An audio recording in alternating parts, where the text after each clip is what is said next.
Você sabe o que é descobrir, aos 13 anos, que sua vida vale menos que um pedaço de chão ressequido pelo sol? Eu descobri numa tarde de agosto, enquanto o vento quente do sertão nordestino levantava poeira e carregava embora minha infância.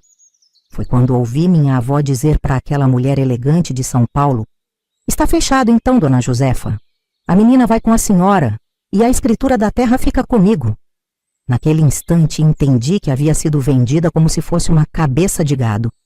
Fechei os olhos naquela noite, deitada no canto da casa de taipa onde cresci, e tentei imaginar como seria essa tal de São Paulo. Na minha cabeça de menina do interior, era um lugar mágico onde as luzes nunca apagavam e as pessoas tinham comida na mesa todos os dias. Não sabia que estava trocando os açoites da seca pelos açoites das palavras, que às vezes cortam mais fundo que qualquer chicote. Meu nome é Severina. Nasci em 1924, numa cidadezinha tão pequena do sertão pernambucano que nem aparecia nos mapas.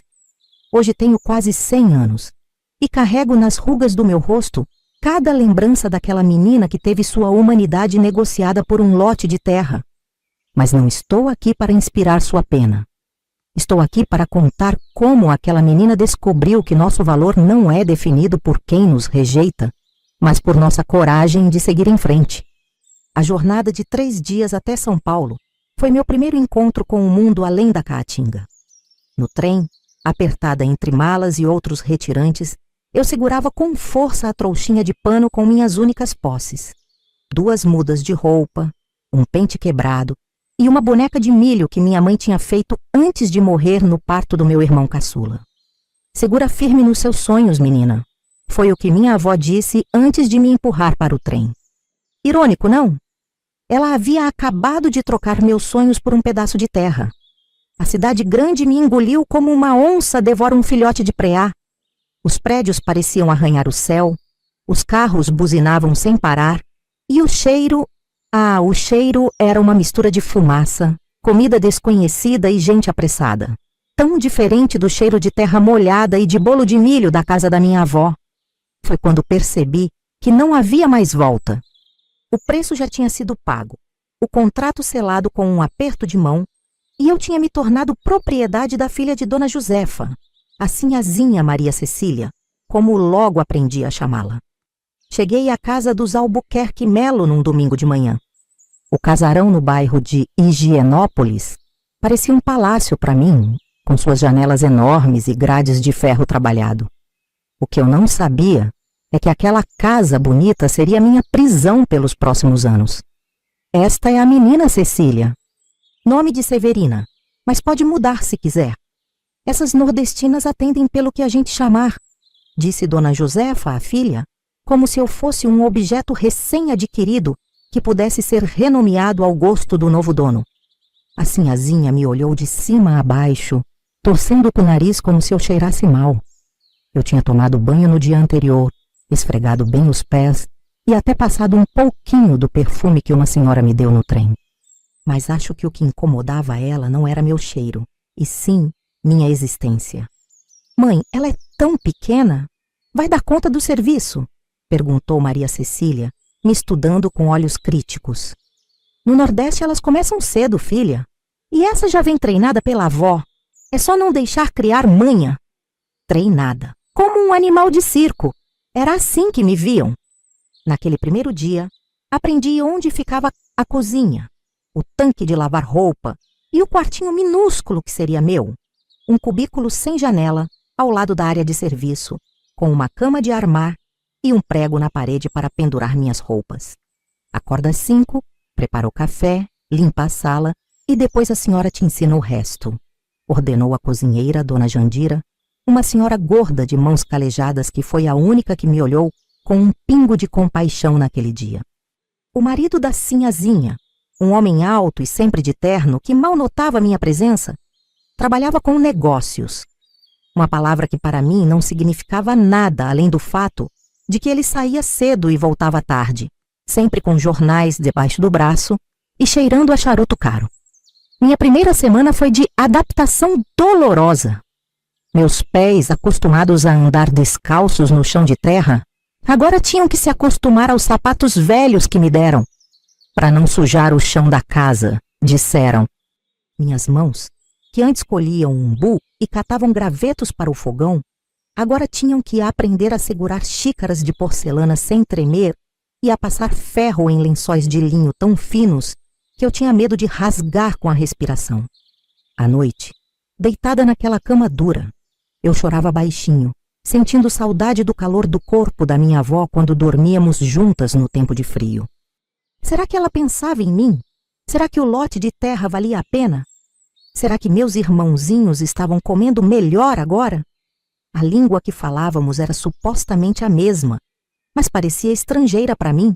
As palavras da Sinhazinha vinham embrulhadas em um sotaque paulistano que eu custava a entender. E quando eu falava, ela fazia questão de corrigir cada expressão do sertão que escapava da minha boca. Não é pra mode, menina ignorante. É para quê? Fala direito ou vai parecer que não te ensinamos nada? Dizia ela, como se meu jeito de falar fosse uma vergonha que precisava ser escondida. Os dias se arrastavam, todos iguais. Eu era a primeira a levantar e a última a dormir. Lavava, passava, limpava, servia e ficava invisível quando tinha visita. Empregada educada é aquela que a gente nem percebe que está na sala. Era o que a Sinhazinha sempre dizia. Naquele tempo, São Paulo crescia feito praga no mato, engolindo terrenos e cuspindo prédios. O Brasil de Getúlio Vargas estava mudando, modernizando. Mas para gente como eu, as mudanças demoravam a chegar. Eu era parte de um exército invisível de nordestinas que sustentava o conforto das casas ricas, sem direitos, sem folga, sem nada além do teto e da comida. E olhe lá. A primeira vez que a Sinhazinha me humilhou na frente das visitas foi numa tarde de chá, 3 meses depois da minha chegada. Ela tinha reunido suas amigas do clube, todas com vestidos claros e chapéus delicados, para mostrar o enxoval novo que tinha encomendado da Europa. Eu servia o chá com as mãos tremendo, tentando lembrar todas as instruções. Bandeja na mão esquerda, servir pela direita, não olhar nos olhos das visitas, não fazer barulho com a xícara no pires. Severina, pelo amor de Deus, você está derramando chá no meu tapete persa, gritou Maria Cecília, quando uma gota escorreu pela lateral da xícara. Vê se presta atenção. Essas nordestinas são todas desajeitadas assim, minhas caras. É um trabalho civilizá-las. As outras senhoras riram, algumas com desconforto, outras com genuína malícia. Senti meu rosto queimar, os olhos encheram d'água, mas engoli o choro. Chorar seria dar a elas ainda mais motivo para rirem. Trouxe essa daí direto do interior de Pernambuco, continuou ela, falando como se eu não estivesse ali. A avó dela praticamente implorou que eu a trouxesse. Troquei por um pedaço de terra que nem sei se vale alguma coisa, mas a velha parecia desesperada para se livrar dela. Cada palavra era como uma facada. Não era verdade. Minha avó não estava desesperada para se livrar de mim. Ela estava desesperada para alimentar meus irmãos depois de 3 anos de seca. Ou era isso que eu precisava acreditar para não me sentir completamente abandonada? As humilhações se tornaram rotina. Se uma louça quebrava, era porque eu era desastrada como toda matuta. Se a roupa não ficava branca o suficiente, era porque eu era relaxada por natureza. Minha existência na casa dos Albuquerque Melo era um constante pedido de desculpas por ocupar espaço. O pior era quando a Sinhazinha inventava de me ensinar a ser gente, como ela dizia. Me fazia ficar horas praticando como segurar talheres, como me sentar, como uma moça decente, como falar sem esse sotaque horrível. E nunca estava bom o suficiente. Você tem sorte de estarmos te civilizando, Severina. Sem nós, o que seria de você? Provavelmente estaria morrendo de fome no sertão. Ou pior, dizia ela, quando eu parecia ingrata pelas lições. Os domingos, meu único dia de folga quinzenal, era o meu único alívio. Eu saía cedo e caminhava até o Parque da Luz, onde outros nordestinos se reuniam para trocar notícias da terra, comer um pedaço de rapadura contrabandeado nas malas e ouvir o cantador que tocava viola debaixo das árvores. Eram poucas horas de liberdade antes de voltar para minha vida de servidão. Foi num desses domingos que conheci Conceição, uma paraibana que trabalhava numa casa vizinha. Ela tinha quase 20 anos e já estava em São Paulo havia 5. Seus olhos tinham perdido o brilho da juventude, mas sua língua ainda guardava o tempero da resistência. Menina, tu não pode deixar eles te humilharem assim. Se abaixar a cabeça uma vez, eles pisam até o fim, me disse ela enquanto dividíamos um pedaço de bolo de milho que ela tinha trazido escondido. Mas o que posso fazer? Não tenho para onde ir. Nem sei se minha família ainda está no mesmo lugar. E a Sinhazinha fica dizendo que tenho sorte de estar lá. Conceição soltou uma risada amarga. Sorte. Sorte é o que eles têm de ter a gente trabalhando de graça, praticamente. Tu sabe que existem leis agora, né? O presidente Vargas criou umas leis trabalhistas. Dizem que até empregada tem direito. Aquilo soou como uma história de outro mundo para mim. Direitos? Para alguém como eu? Parecia impossível. As leis são para quem pode exigi-las, Conceição. E quem ia acreditar na palavra de uma menina contra a família Albuquerque Melo? Voltei para casa naquele domingo com algo novo crescendo dentro de mim. Não era exatamente esperança. Era mais como uma semente de questionamento. Será que eu realmente devia gratidão eterna só por não estar passando fome? Será que minha dignidade era um preço justo a se pagar por um teto? Na manhã seguinte, enquanto esfregava o chão da varanda de joelhos, escutei sem querer uma conversa entre a Sinhazinha e o marido. Falavam sobre uma viagem que fariam à Europa no ano seguinte e de como precisariam treinar bem a empregada para ficar tomando conta da casa na ausência deles.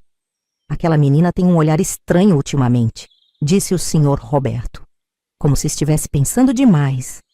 Bobagem sua, querido. Ela mal sabe ler. O que poderia estar pensando? Respondeu Maria Cecília com desdém. Foi então que percebi. Minha ignorância era a principal arma deles.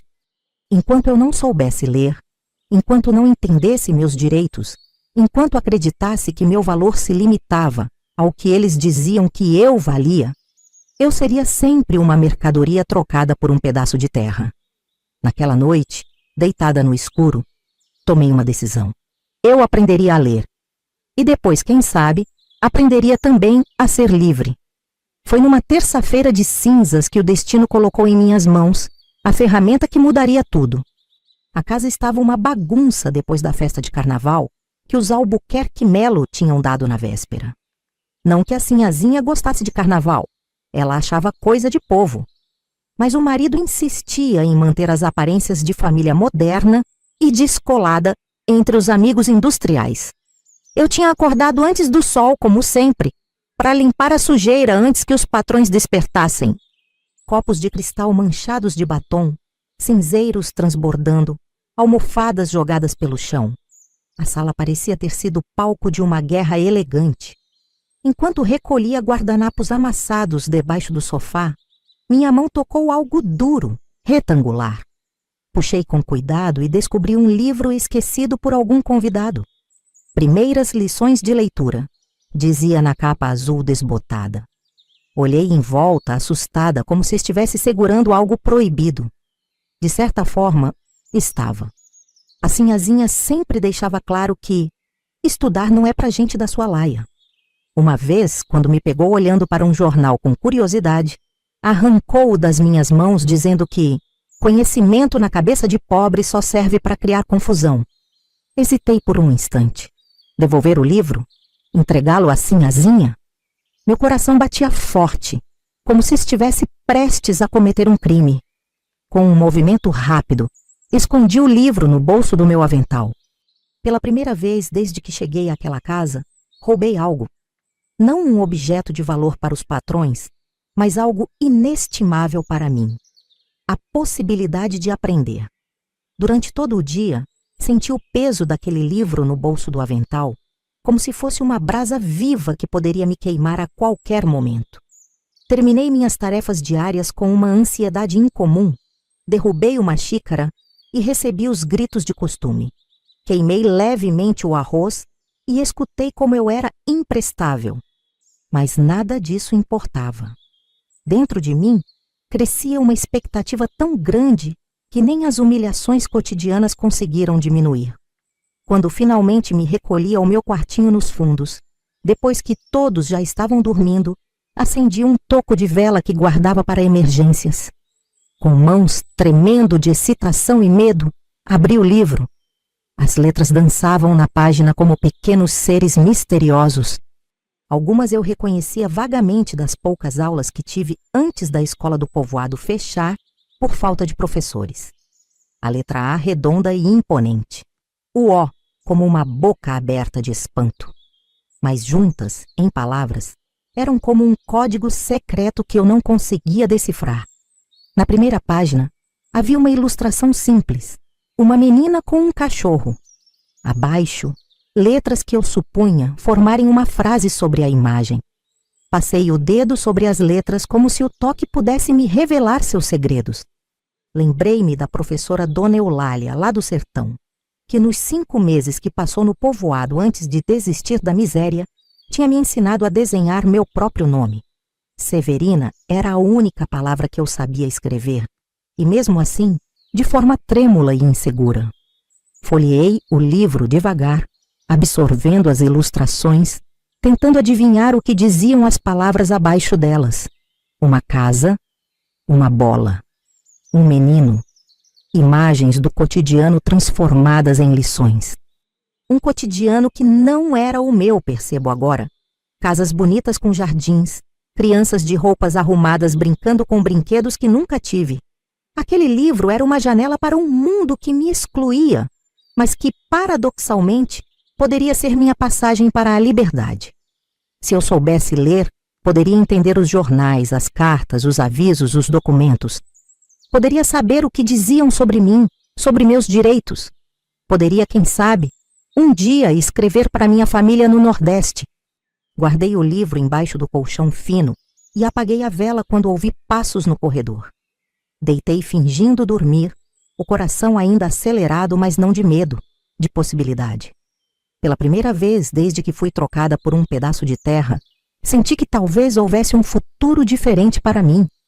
No dia seguinte, enquanto limpava o quarto do filho adolescente dos patrões, que estudava num colégio interno e só vinha nas férias, notei sua escrivaninha cheia de cadernos e livros.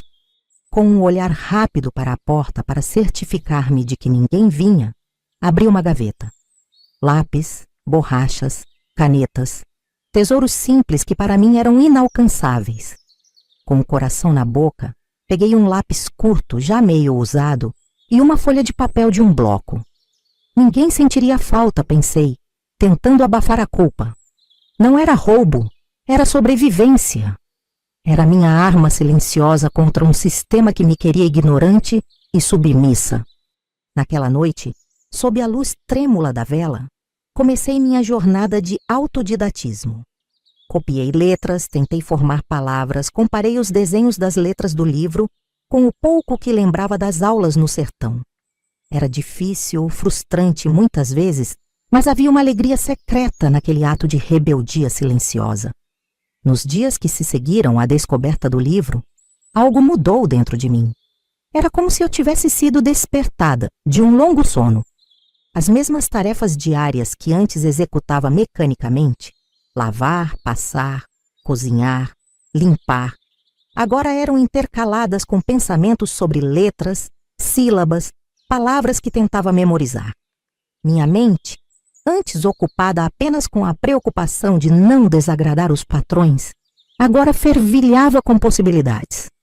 O livro escondido sob meu colchão tornou-se meu tesouro mais precioso. Cada noite, depois de um dia exaustivo de trabalho, eu dedicava 1 hora, às vezes mais quando conseguia manter os olhos abertos, a decifrar aqueles símbolos misteriosos. Comecei a reconhecer padrões, a entender como as letras se combinavam para formar sons e como esses sons formavam palavras. Bola, eu sussurrava no escuro, sentindo a palavra se formar na boca como um pequeno milagre. Caçar, meniná, palavras simples que me enchiam de um orgulho imenso, como se estivesse conquistando um território proibido. Mas junto com esse orgulho, veio também uma consciência dolorosa. Quanto mais eu aprendia, mais percebia tudo o que me havia sido negado. A educação que crianças como o filho dos patrões recebiam como direito, enquanto para mim era um segredo culposo. O respeito que era dado automaticamente a quem sabia ler e escrever. As portas que se abriam para aqueles que dominavam as palavras. Certa tarde, enquanto servia café para a Sinhazinha e suas amigas na varanda, uma delas comentou sobre um livro que tinha acabado de ler. Falavam de personagens e tramas com uma intimidade que me fez sentir ainda mais excluída. Entendi então que livros não eram apenas ferramentas. Eram companhias, confidentes, fonte de ideias e sentimentos que eu nunca tinha considerado. Você está aí parada por quê, Severina? Está surda? A voz da Sinhazinha me arrancou dos pensamentos. Traga mais biscoitos e pare de ficar olhando para as visitas como uma débil mental. Abaixei a cabeça e fui buscar os biscoitos, mas algo era diferente. As palavras dela, que antes me feriam como chicotadas, agora pareciam deslizar por mim. Era como se o pequeno conhecimento que eu estava adquirindo formasse uma armadura invisível ao redor da minha alma. Naquela noite, depois de minha sessão secreta de estudos, chorei. Não foram lágrimas de tristeza ou autocompaixão, como as muitas que derramei desde que cheguei a São Paulo. Foram lágrimas de raiva, uma raiva profunda, silenciosa, quase sagrada. Raiva de minha avó, que me entregou como se eu fosse uma mercadoria. Raiva da Sinhazinha, que me tratava como um objeto descartável. Raiva do sistema que permitia que uma criança fosse trocada por um pedaço de terra.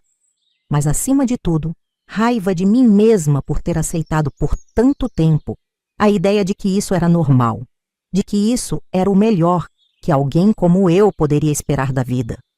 E assim, entre as letras que aprendi a juntar, comecei a juntar também os fragmentos da minha dignidade. Comecei a ver-me não como a menina trocada por terra, mas como Severina, uma pessoa com desejos, sonhos e agora um plano.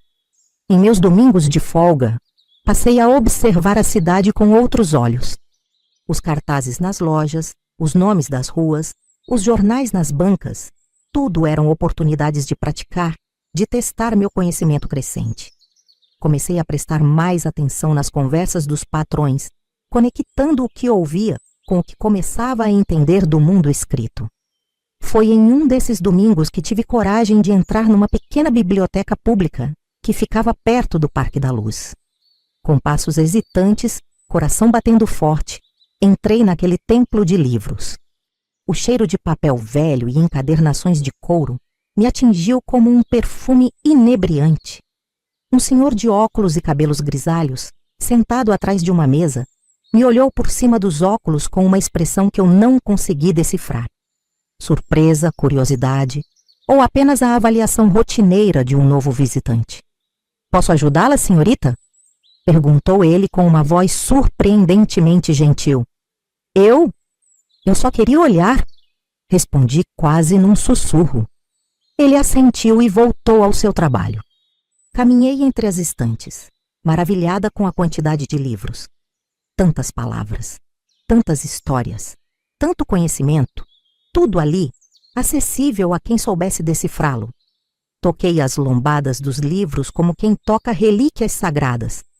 Para alguém que tinha apenas um livro infantil escondido sob o colchão, aquela abundância era avassaladora. Retirei um volume fino da estante, abri-o com cuidado quase reverencial e me deparei com um mundo de palavras que ainda não estava pronta para entender. Mas não importava. O que importava era que eu estava ali, numa biblioteca, como qualquer outra pessoa com direito ao conhecimento. O que importava era que eu havia dado um passo para fora do papel que me designaram: serviçal, analfabeta, invisível. Ao sair da biblioteca, caminhei com a cabeça um pouco mais alta. O sentimento que crescia dentro de mim não tinha nome ainda, mas hoje sei que era o começo da minha libertação.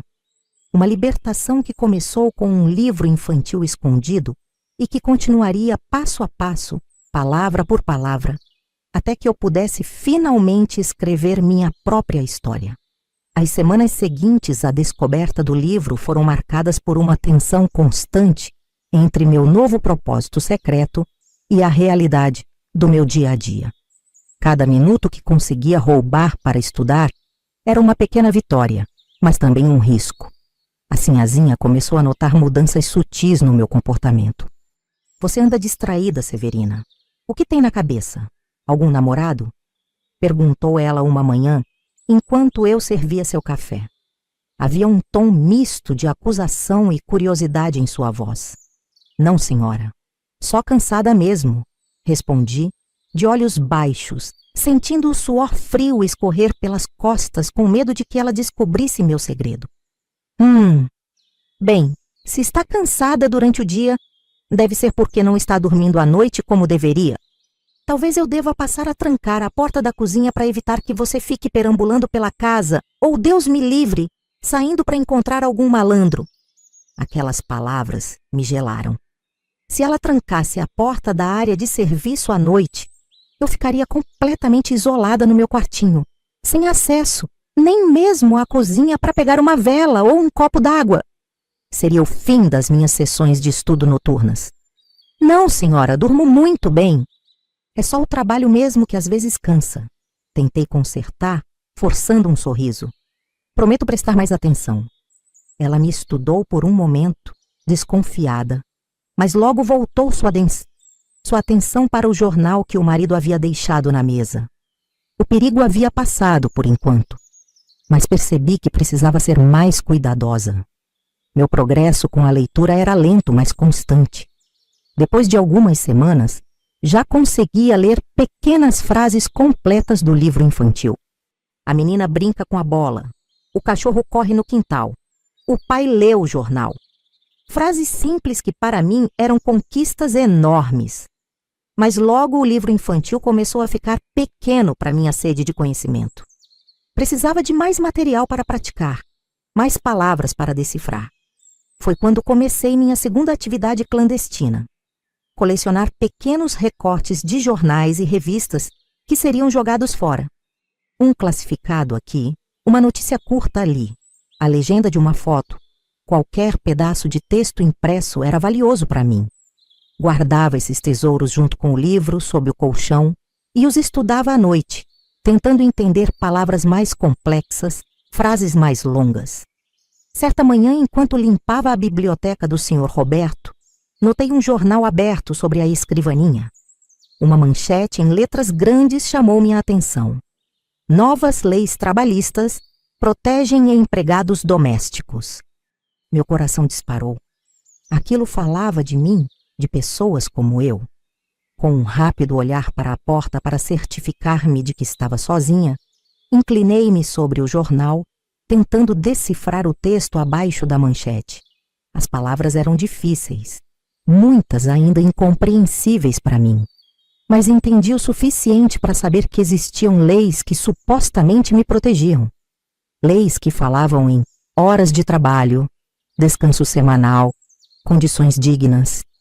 Foi como descobrir que existia um outro mundo paralelo ao meu, onde pessoas como eu tinham direitos. Direitos escritos em papel, oficiais, que nem mesmo os Albuquerque Mello poderiam negar. Ouvi passos no corredor e rapidamente voltei ao meu trabalho de tirar o pó das estantes. O Sr. Roberto entrou, mal me dirigindo um olhar enquanto pegava alguns documentos da escrivaninha. Fiquei tensa, temendo que ele percebesse meu interesse no jornal, mas ele parecia absorto em seus próprios pensamentos. Naquela noite, deitada no escuro, as palavras daquela manchete não saíam da minha cabeça. Se existiam leis que me protegiam, por que eu vivia praticamente como uma prisioneira? Por que trabalhava de sol a sol sem folgas regulares, sem pagamento além da comida e teto, que a sinhazinha insistia serem mais do que suficientes para alguém como eu? A resposta veio como um raio, porque eu não sabia. Porque não podia ler as leis, não conhecia meus direitos, não tinha como reivindicá-los.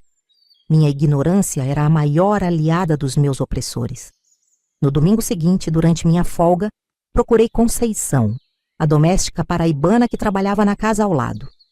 Encontrei-a no nosso ponto habitual no parque, debaixo de uma mangueira plantada por algum nordestino saudoso. Conceição, você sabe ler? Perguntei sem rodeios. Ela me olhou surpresa, depois riu. Mais ou menos, menina. Aprendi um pouco na escola noturna antes da patroa proibir. Por quê? Escola noturna, existe isso?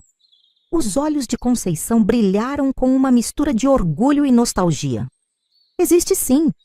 Lá na Muca tem uma mantida pela igreja. 3 vezes por semana, das 7 às 9. Aprendi a assinar meu nome, a ler placas, algumas coisas assim. E qualquer um pode ir. Qualquer um que consiga escapar dos patrões. Ela baixou a voz, aproximando-se. Tu tá pensando em ir? Assenti, sentindo uma mistura de medo e determinação.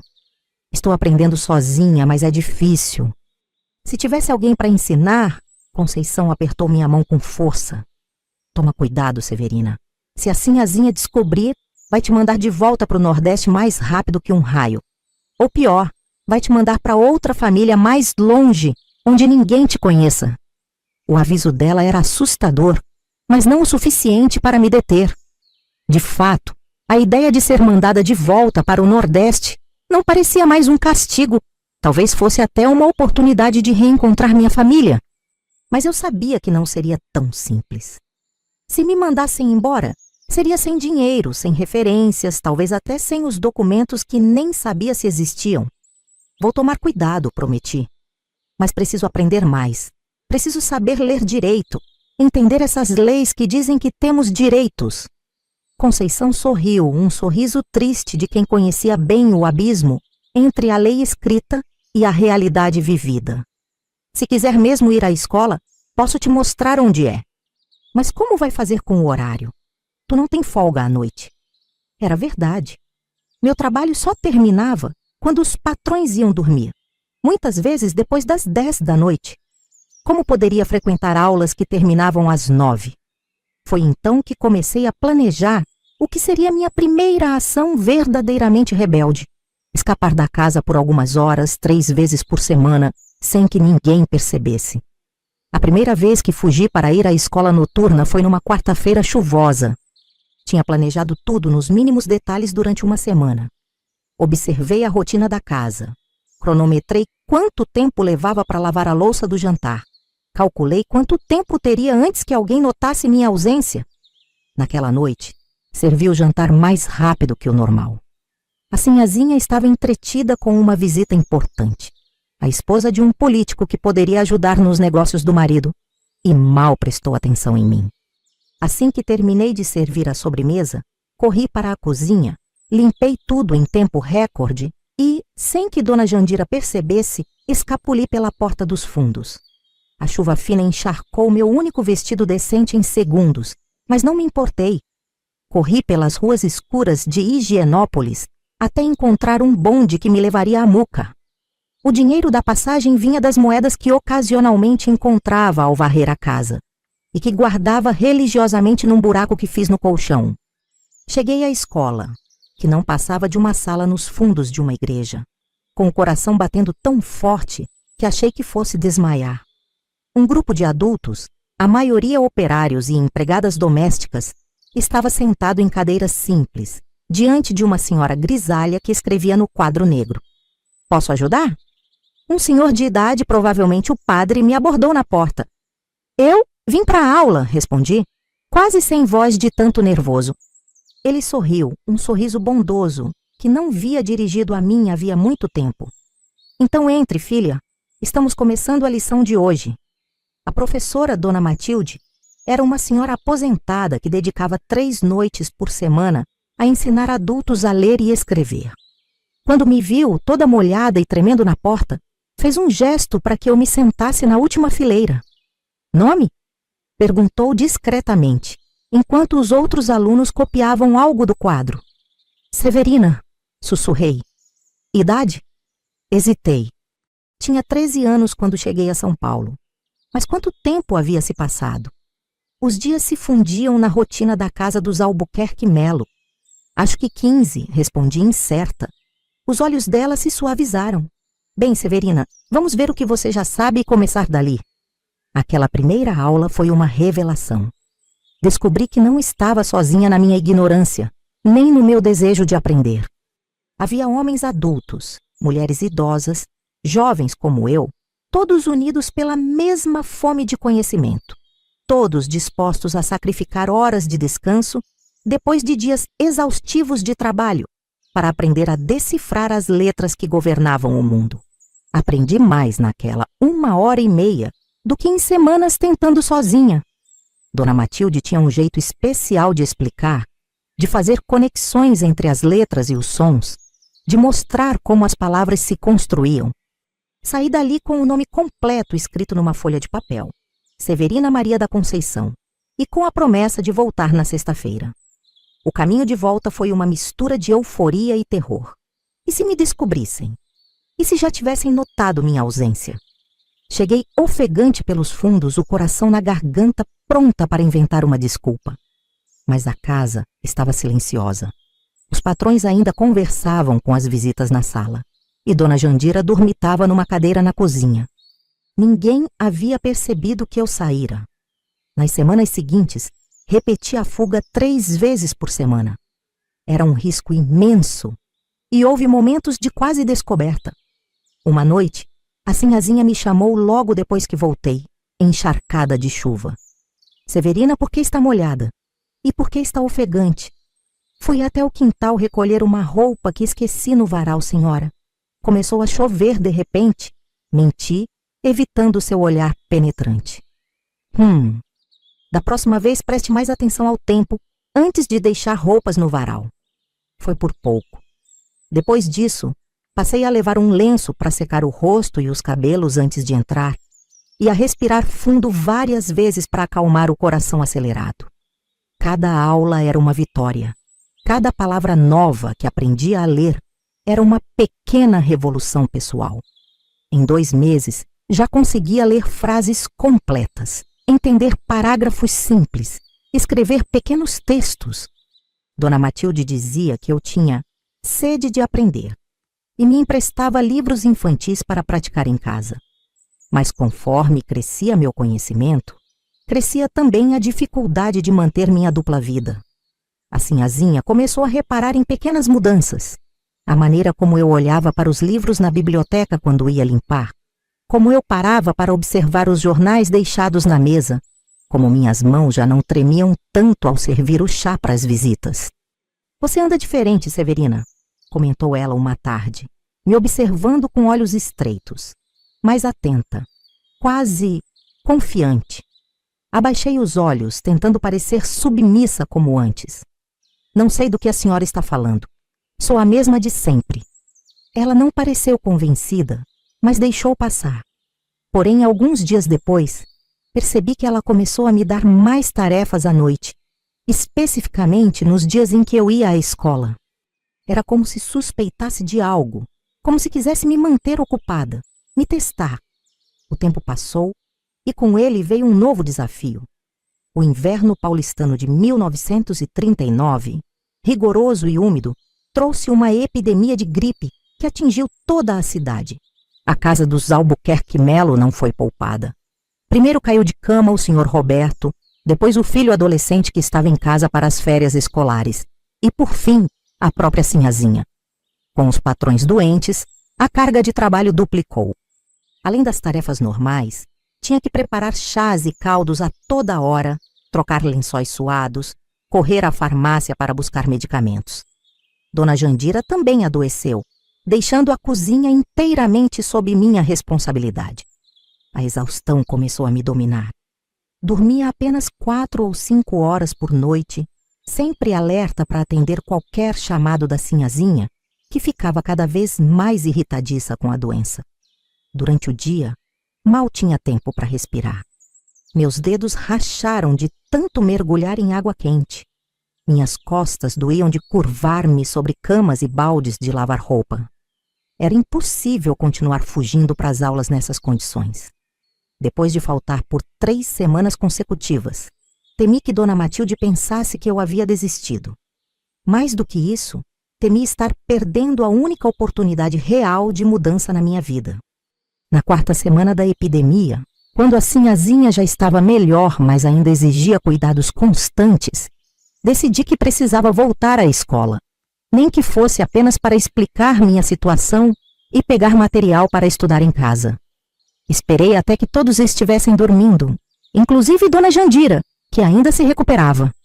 Vesti meu chale mais grosso para me proteger do frio cortante de julho e saí silenciosamente pela porta da cozinha. As ruas estavam desertas àquela hora, o que era bom, menos chances de ser vista. Mas também significava mais perigo para uma menina sozinha. Apressei o passo, abraçando meu próprio corpo contra o vento gelado. Ao virar uma esquina escura, vi 3 homens conversando alto, claramente embriagados. Tentei passar despercebida, caminhando rente ao muro, mas um deles me notou. "Olha só o que temos aqui! Uma mocinha andando sozinha a essa hora!" gritou ele, provocando risadas dos companheiros. Apertei o passo, o coração martelando no peito. Ouvi passos atrás de mim se aproximando. "Ei, boneca, por que tanta pressa?" disse outro já bem próximo.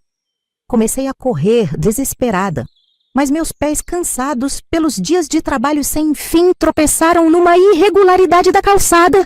Caí com força, sentindo a pele dos joelhos rasgar contra o concreto, o ar sendo expulso dos meus pulmões com o impacto.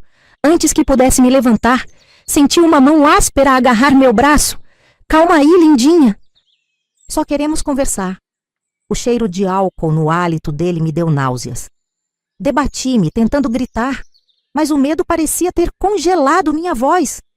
Foi quando ouvi outro grito, não meu, mas de alguém se aproximando. "Ei, deixem a menina em paz!" Um homem alto aproximou-se correndo, brandindo o que parecia ser um porrete. Os 3 bêbados hesitaram por um momento. Depois decidiram que a brincadeira não valia o risco de uma briga. Soltaram-me e afastaram-se resmungando obscenidades. Meu salvador aproximou-se, preocupado. "Você está bem, moça?" Quando ele chegou mais perto, reconheci o rosto bondoso do Sr. Antônio, o padeiro que fornecia pão para a casa dos Albuquerque Melo todas as manhãs. Sim, obrigada", gaguejei tentando levantar-me, mas minhas pernas tremiam demais. "Severina, é você?" Ele parecia genuinamente surpreso. "O que está fazendo na rua a essa hora? É perigoso." Tentei inventar uma desculpa, mas estava abalada demais para pensar com clareza. Além disso, Sr. Antônio tinha acabado de me salvar. Mentir para ele parecia uma ingratidão. Eu estava indo para a escola noturna, confessei finalmente, os olhos fixos no chão. "Escola noturna? Você?" Ele não parecia desdenhoso, apenas confuso. "Não sabia que a Dona Maria Cecília deixava você estudar." "Ela não deixa, ela não sabe." Houve um momento de silêncio enquanto ele absorvia a informação. Depois, para minha surpresa, ele sorriu. "Bem, acho que preciso te levar para casa agora. Não é seguro continuar essa aventura hoje." Concordei, derrotada. Meus joelhos sangravam. E o susto tinha drenado minhas últimas reservas de energia. Sr. Antônio me acompanhou de volta, mantendo uma distância respeitosa, mas garantindo minha segurança. Na porta da cozinha hesitei. "Sr. Antônio, por favor, não conte a sinhazinha. Ela me mandaria embora, ou pior." Ele franziu o senho pensativo.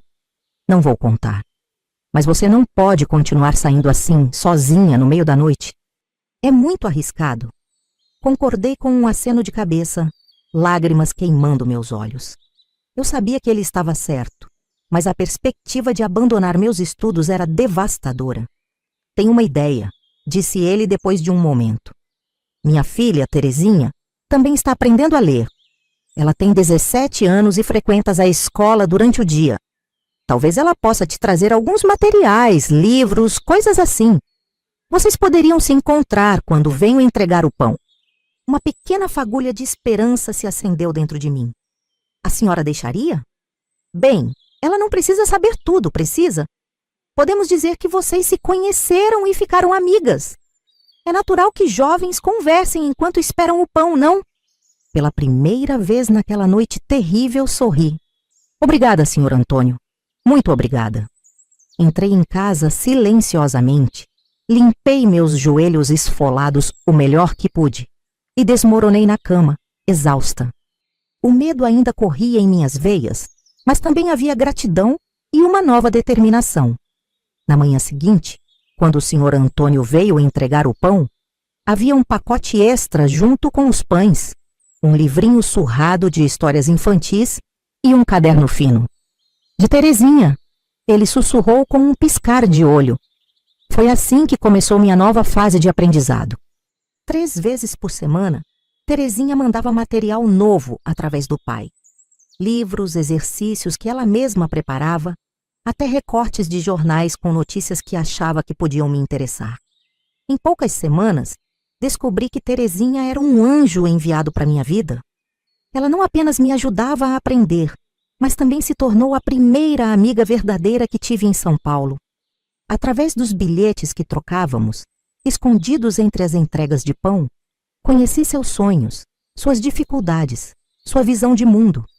Meu pai me contou como te conheceu. Escreveu ela em um dos bilhetes. Você é muito corajosa por querer estudar mesmo com tudo contra você. Um dia, todas nós seremos livres para aprender o que quisermos. Suas palavras me davam força para continuar, mesmo nos dias em que a sinhazinha era especialmente cruel, mesmo quando o cansaço parecia quebrar meu corpo ao meio. A amizade com Terezinha abriu uma janela para um mundo que eu mal sabia que existia. Através dela, descobri que havia pessoas que se importavam com o destino de moças como eu. Pessoas que acreditavam que mesmo uma empregada doméstica nordestina merecia respeito e tinha direito a sonhar. Com os materiais que ela me enviava, meu aprendizado progrediu rapidamente. Logo eu conseguia ler não apenas livros infantis, mas também textos mais complexos. Certa vez, ela me mandou um pequeno livro chamado Direitos e Deveres do Trabalhador. Uma publicação simples destinada aos operários, mas que continha informações preciosas sobre as leis trabalhistas que estavam sendo implementadas durante o governo Vargas. Foi uma revelação. Descobri que, legalmente, eu tinha direito a uma folga semanal completa, não apenas meio domingo a cada 15 dias. Que deveria receber um salário, não apenas comida e moradia. Que não poderia ser obrigada a trabalhar mais de 10 horas por dia. Eu frequentemente trabalhava 14 ou 15. Mas como reivindicar esses direitos? Para os operários das fábricas, havia sindicatos nascentes. Havia um senso de coletividade que lhes dava alguma força. Para empregadas domésticas como eu, isoladas em casas particulares, completamente dependentes dos patrões para teto e comida, a realidade era muito diferente. Conversei sobre isso com Terezinha durante um dos raros momentos em que conseguimos nos encontrar. Numa manhã em que a sinhazinha tinha saído para uma consulta médica e me deixou esperando o pão. Não é justo, disse ela, indignada. Essas famílias ricas pensam que podem fazer o que quiserem só porque têm dinheiro e influência. O que posso fazer? Se eu reclamar, vão me mandar embora. E para onde eu iria? Nem sei se minha família ainda está no mesmo lugar no Nordeste. Terezinha mordeu o lábio pensativa. Meu pai conhece gente no movimento operário. Eles estão sempre falando sobre como os trabalhadores precisam se unir. Talvez eles possam te ajudar de alguma forma. A ideia me assustou. Eu já estava correndo riscos enormes apenas por aprender a ler escondida. Envolver-me com movimentos políticos parecia um salto grande demais. Não sei, Terezinha, tenho medo. Ela apertou minha mão com compreensão. Entendo. Mas pense nisso. Algum dia vai precisar decidir se quer continuar vivendo assim para sempre ou se vai arriscar por algo melhor.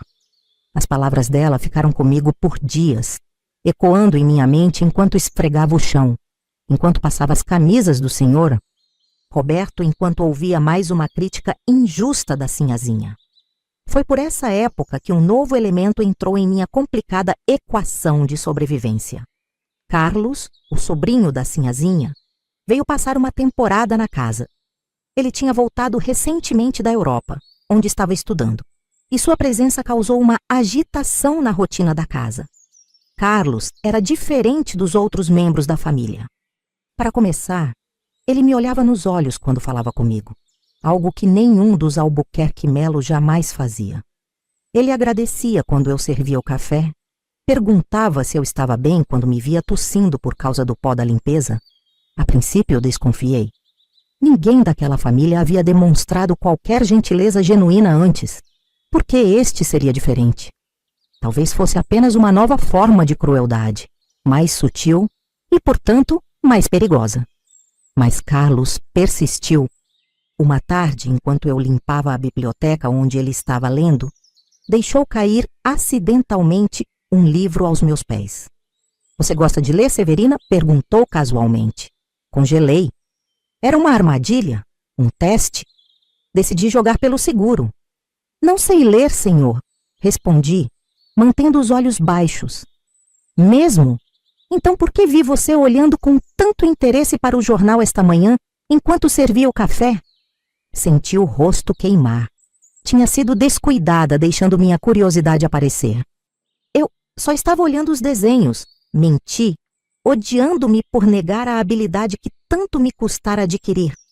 Carlos sorriu, um sorriso gentil que não combinava com o ambiente daquela casa. "Severina não precisa mentir para mim. Não sou como meus tios." Hesitei, o coração acelerado.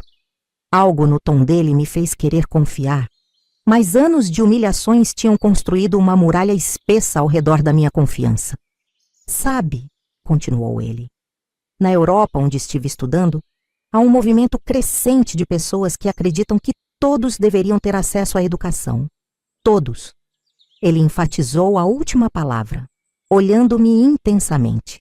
Depois, como quem não quer nada, deixou o livro sobre a mesinha ao lado de onde eu estava limpando. Era um romance fino, com uma capa colorida mostrando uma jovem olhando pela janela. "Este é muito bom para quem está começando a ler livros mais complexos." Linguagem simples, história envolvente. "Vou deixar aqui enquanto vou almoçar." "Se desaparecer, bem, livros às vezes têm pernas, não é mesmo?" E com um sorriso cúmplice, saiu da biblioteca, deixando-me atônita com aquele gesto inesperado. Peguei o livro com mãos trementes, sentindo seu peso, admirando a capa brilhante. Era o primeiro romance de verdade que teria a oportunidade de ler. Não um livro infantil ou um panfleto informativo, mas uma história real, com personagens complexos e um mundo a ser explorado. Escondi-o rapidamente sob o avental e terminei a limpeza em tempo recorde. Aquela noite, iluminada pela chama fraca da vela, comecei a ler A Moreninha, de Joaquim Manuel de Macedo. Foi como abrir uma porta para outro universo. Um universo onde moças como eu podiam ser protagonistas, podiam sonhar, podiam amar. Nos dias que se seguiram, Carlos continuou sua silenciosa cumplicidade. De vez em quando, um novo livro aparecia, em lugares onde só eu encontraria. Uma vez deixou um caderno novo e lápis sob o tapete que eu iria limpar. Outra vez, um pequeno dicionário caiu acidentalmente atrás da poltrona da biblioteca. Nunca falávamos abertamente sobre isso. Era um acordo tácito, uma revolução silenciosa dentro daquelas paredes opressoras. Para ele, talvez fosse apenas um pequeno ato de rebeldia contra a mentalidade retrógrada da família. Para mim, era oxigênio puro em um ambiente sufocante. O verão de 1940 chegou com um calor sufocante que parecia refletir a tensão crescente no mundo. A Europa estava em guerra, e embora o Brasil ainda se mantivesse neutro, as conversas na mesa de jantar dos Albuquerque Melo frequentemente giravam em torno de política internacional e de como os eventos europeus poderiam afetar os negócios. Para mim, o calor tornava o trabalho ainda mais exaustivo. O suor escorria enquanto esfregava o chão, enquanto passava ferro nas roupas pesadas, enquanto me debruçava sobre o fogão a lenha preparando o almoço. Mas havia uma chama dentro de mim que nem o calor mais intenso poderia apagar. A chama do conhecimento que crescia a cada livro que devorava nas noites silenciosas, a cada conversa breve com Carlos ou Terezinha. Eu já não era mais a mesma menina assustada que chegara a São Paulo 3 anos antes. Fisicamente tinha crescido. Aos 16 anos, Meu corpo já mostrava as curvas de mulher, mas a maior transformação era interna. Eu agora entendia o mundo de uma forma que jamais imaginei ser possível. Sabia que existia uma vida além daquelas paredes, que havia possibilidades que antes nem sequer sonhava. Essa nova consciência trazia consigo um peso. Quanto mais eu aprendia, mais insuportável se tornava a minha situação. As humilhações diárias que antes aceitava como parte natural da vida, agora me feriam com uma intensidade nova. Já não conseguia baixar os olhos e murmurar, sim, senhora, sem sentir uma revolta crescente no peito. Minha mudança de atitude não passou despercebida pela sinhazinha. Uma manhã, enquanto eu servia o café, ela notou como eu observava atentamente o jornal que o senhor Roberto lia. — O que está olhando com tanto interesse, Severina? Perguntou ela, a voz carregada de suspeita. — Nada não, senhora, respondi desviando os olhos rapidamente. Ultimamente você anda muito distraída. E tenho notado como você passa tempo demais na biblioteca quando vai limpar. Ela estreitou os olhos. Espero que não esteja mexendo nas coisas. O senhor Roberto, que raramente participava dessas interações, levantou os olhos do jornal. Deixa a menina em paz, Maria Cecília. Ela apenas faz seu trabalho. Não é só isso, Roberto. Ela está diferente, não tão submissa como antes. A palavra caiu como uma pedra entre nós. Submissa. Era isso que esperavam de mim. Submissão total. Apagamento completo da minha personalidade, da minha humanidade. Carlos, que tomava seu café silenciosamente no canto da mesa, interveio. Tia, talvez você esteja vendo problemas onde não existem. Severina é uma boa empregada, sempre cuidadosa e diligente. A sinhazinha não gostou da interferência do sobrinho, mas não quis contrariá-lo na frente do marido. Limitou-se a dar um olhar penetrante na minha direção antes de voltar à sua xícara de café. Mais tarde naquele dia, encontrei um bilhete escondido entre as roupas limpas que Carlos havia deixado para eu passar. Tenha cuidado. Minha tia está desconfiada, temos que conversar hoje à noite, depois que todos dormirem, no Jardim dos Fundos. O bilhete me deixou nervosa. O que Carlos queria discutir que não poderia ser dito durante o dia, em encontros acidentais na biblioteca ou nos corredores? E encontrá-lo sozinha, à noite, no jardim, parecia perigoso, não porque temesse qualquer avanço inadequado da parte dele, Carlos sempre fora respeitoso, mas porque se fôssemos descobertos, as consequências seriam desastrosas. Mesmo assim, a curiosidade e a urgência no tom do bilhete me convenceram. Depois que todos se recolheram e a casa caiu no silêncio, saí silenciosamente pelo quintal, até o pequeno Jardim dos Fundos, iluminado apenas pela luz fraca da lua crescente. Carlos já estava lá, sentado num banco de pedra, fumando nervosamente um cigarro que apagou assim que me viu. Desculpe chamá-la assim, Severina, mas precisamos conversar sem que minha tia ou qualquer outra pessoa possa nos ouvir. Assenti, mantendo uma distância respeitosa. O que houve, senhor? Primeiro, pare de me chamar de senhor quando estamos sozinhos. Somos quase da mesma idade, pelo amor de Deus. Tudo bem, Carlos. Pronunciar seu nome sem o título formal parecia estranho, quase íntimo demais. Ouvi minha tia conversando com meu tio ontem à noite, disse ele, a voz baixa e urgente. Ela está convencida de que você está escondendo algo. Disse que vai revistar suas coisas amanhã, enquanto você estiver lavando roupa no tanque dos fundos. Senti um calafrio percorrer minha espinha. Todos os meus livros, o caderno onde praticava escrita, o pequeno dicionário, os recortes de jornais, tudo estava escondido sob meu colchão. Se a sinhazinha encontrasse, o que faço? Perguntei, o pânico crescendo na minha voz. Precisa remover tudo do seu quarto, hoje mesmo. Carlos hesitou, depois continuou. Há mais, Severina. Escutei minha tia dizer que está pensando em te mandar de volta ao Nordeste. Aparentemente, uma prima dela precisa de uma empregada em Recife e ofereceu um bom dinheiro para transferir você. Transferir. A palavra me atingiu como um tapa. Novamente eu seria negociada como mercadoria passada adiante como um objeto cujo valor os outros decidiam.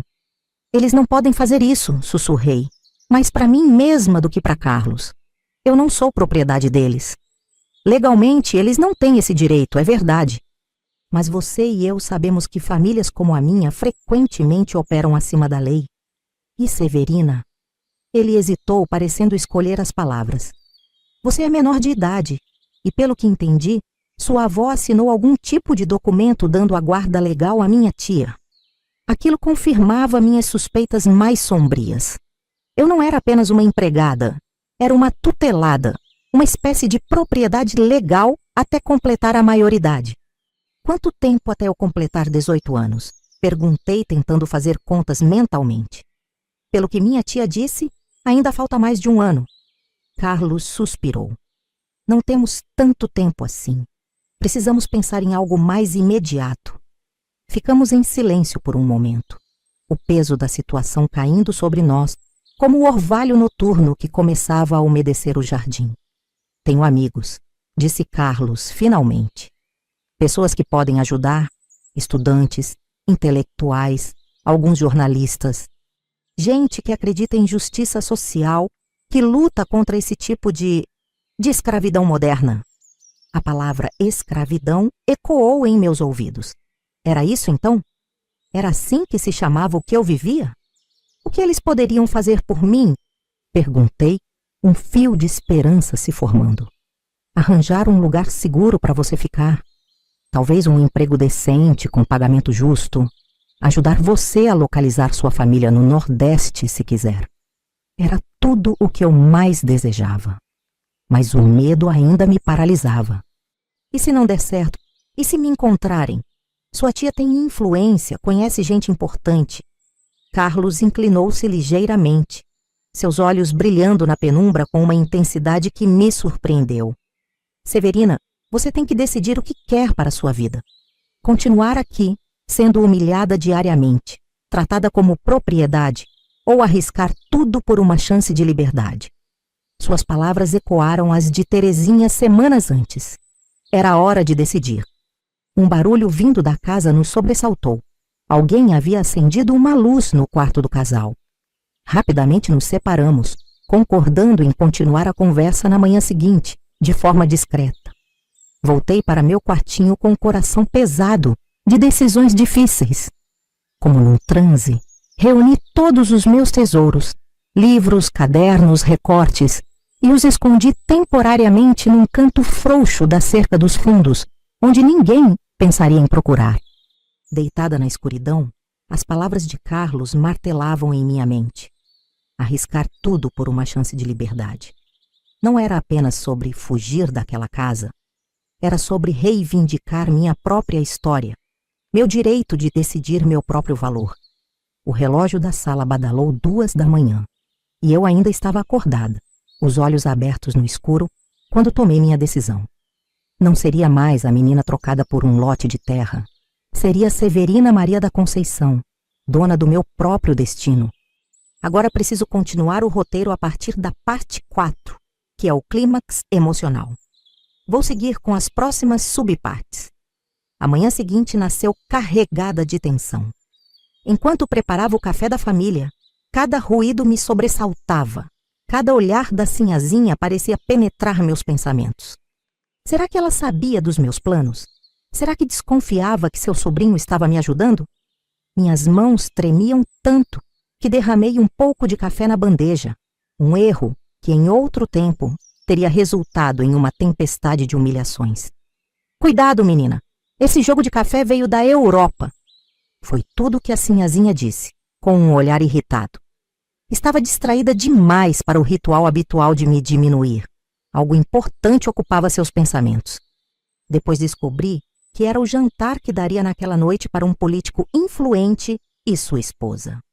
Quero tudo impecável, Severina, instruiu ela enquanto inspecionava a cristaleira. Os Monteiros são pessoas importantíssimas. O Dr. Paulo pode ajudar muito nos negócios do Roberto. E a esposa dele é prima de 2º grau do governador. Assenti obedientemente, agradecendo internamente pela distração que o jantar proporcionaria. Quanto mais ocupada estivesse a sinhazinha, menos atenção daria às minhas atividades. Durante a manhã, enquanto lustrava a prataria para o jantar, Carlos passou pela cozinha com um jornal dobrado debaixo do braço. Ao passar por mim, deixou o jornal cair acidentalmente. Quando me abaixei para apanhá-lo, ele murmurou rapidamente: "Hoje à noite, quando todos estiverem entretidos com o jantar, meu amigo estará esperando no fim da rua com um carro." Devolvi o jornal com as mãos geladas, sem conseguir responder. A realidade do que estávamos planejando finalmente me atingiu por completo. Eu iria fugir, deixar para trás o único lugar que conhecia em São Paulo, lançar-me no desconhecido. O dia passou num borrão de atividade frenética.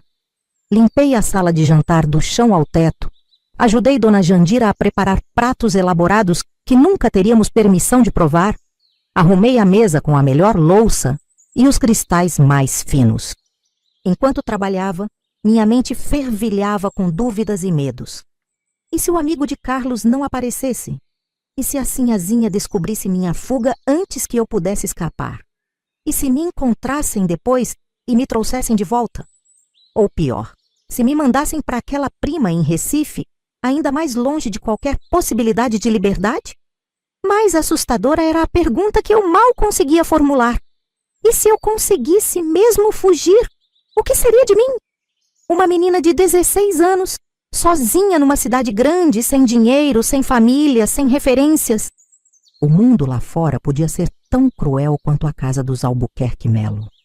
No meio da tarde, encontrei Terezinha na porta da cozinha, onde tinha vindo com o pai para uma entrega extra de pães para o jantar. Enquanto os adultos conversavam, ela me puxou discretamente para um canto. Carlos me contou, sussurrou ela, os olhos brilhando de excitação e medo. "Você vai mesmo fazer isso?" "Tenho medo, Terezinha", confessei. "E se der tudo errado?" Ela apertou minha mão entre as suas. "E se der tudo certo? Meu pai disse que os amigos do Carlos são gente boa, pessoas que ajudam moças como você.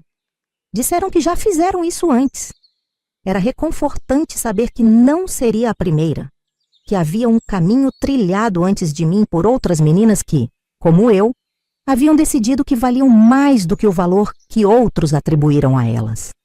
"Trouxe algo para você", disse Terezinha, entregando-me discretamente um embrulho pequeno.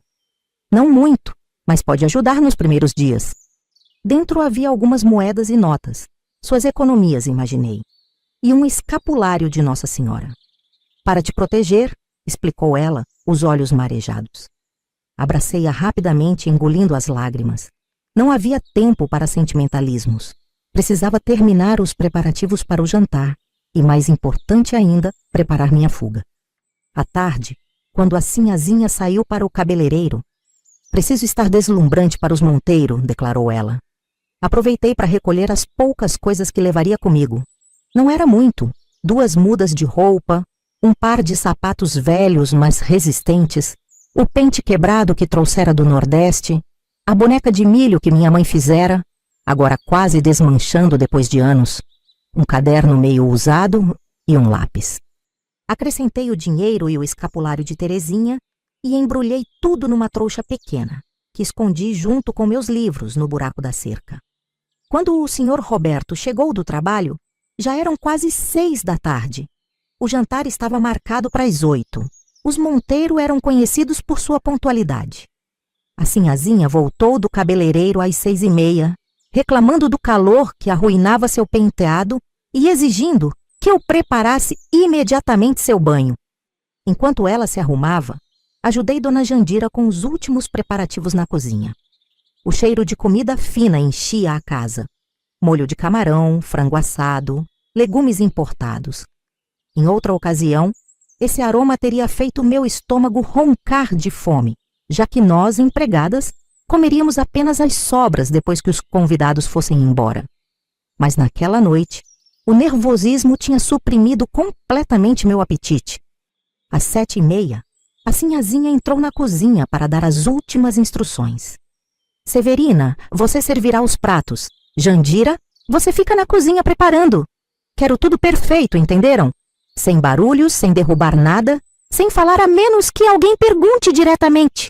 o que duvido que aconteça, pois pessoas educadas não conversam com a criadagem.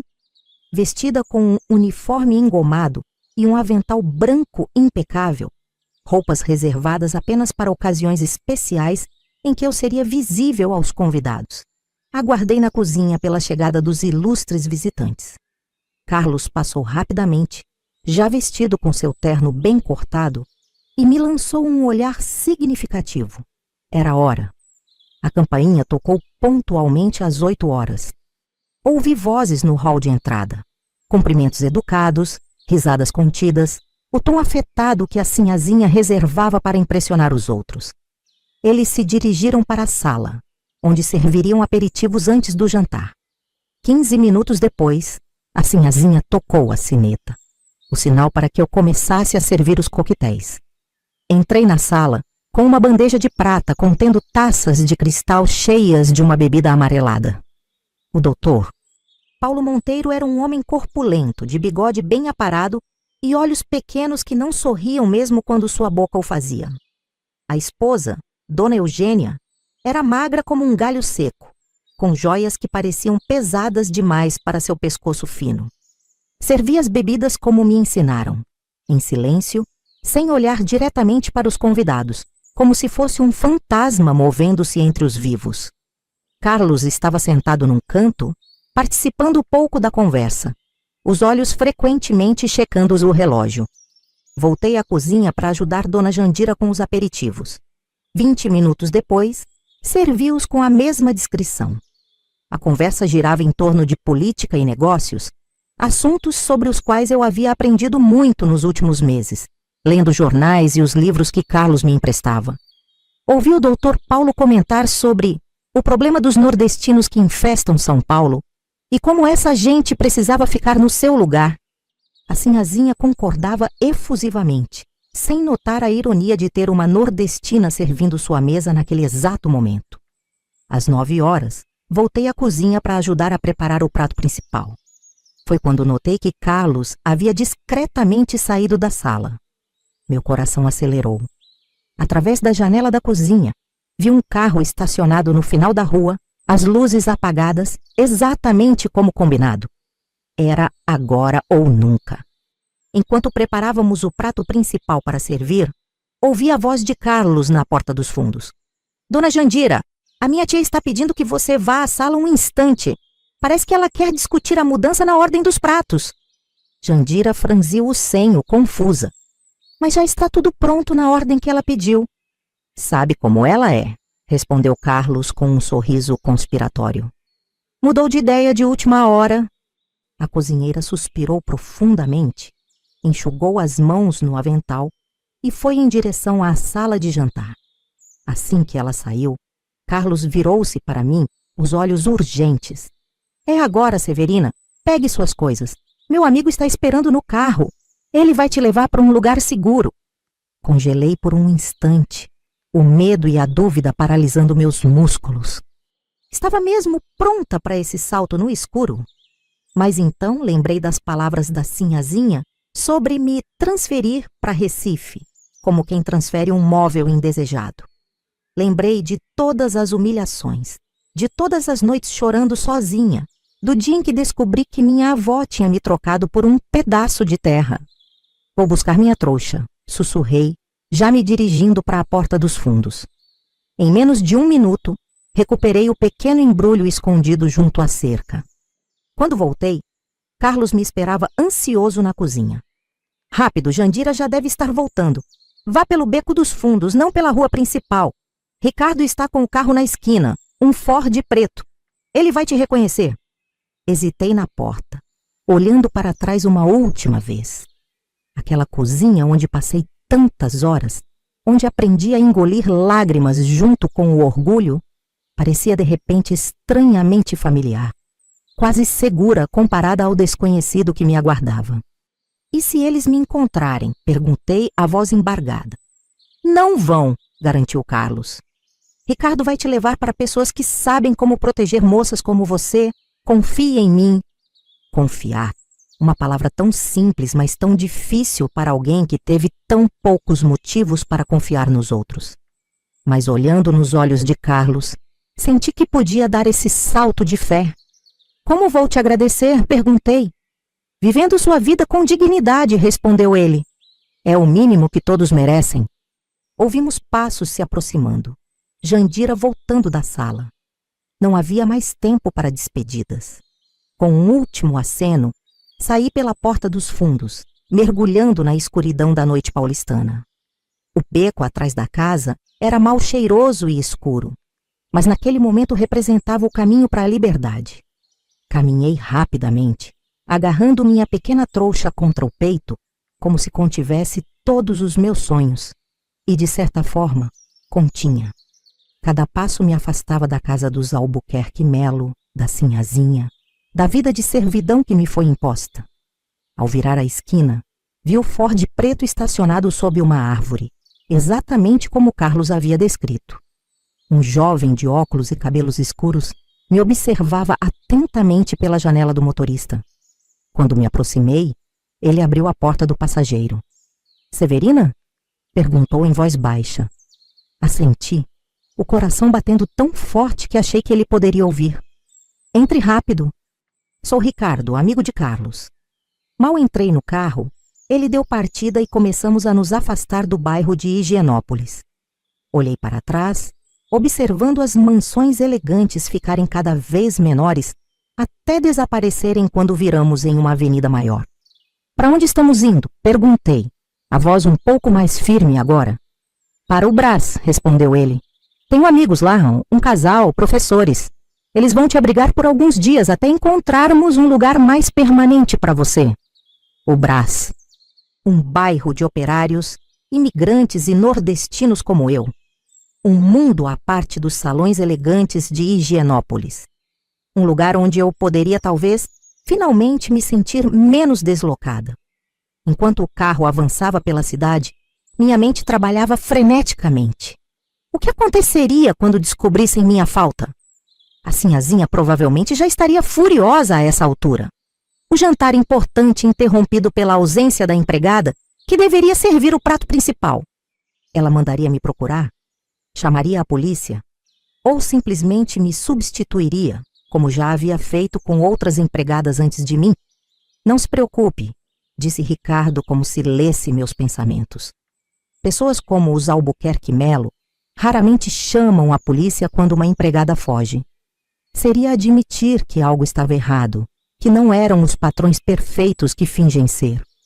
Mas eles têm um documento, algum papel que minha avó assinou? Ricardo sorriu, um sorriso que iluminou seu rosto sério. Carlos já cuidou disso. Ele encontrou esse documento no escritório do tio e o substituiu por uma folha em branco. Sem provas, eles não podem fazer nada contra você. A perspicácia de Carlos me surpreendeu.